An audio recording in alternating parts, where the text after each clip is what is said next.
қалады. Ал каналымыздағы ағзалары шошқа ұстайтын қақпаларымыз келді. Шошқаны ұстау енді проблема болмайды. Осындай положениеде құрылады. Мияқ беті мынандай трос болады. Шошқаның аяғы кірген кезде мына трос қысып қалады. Ал мияқ бетін терекке қазыққа қағып байлап тастасаңыз болады.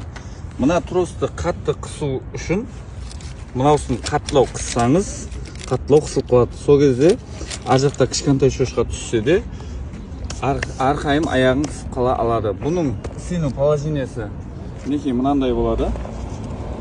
Шошқаның аяғы келіп ортасына басылған кезде мынандай болып қалады. Улыма бұл шошқаны жаздырып жібермейді.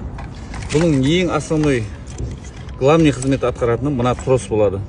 Бұл трос улыма жаздырып жібермейді. Бұл видеоны осындай шошқа қақпан іздеп жүрген достарыңызға жіберіп қойсаңыз болады. Әлбетте охота магазинде.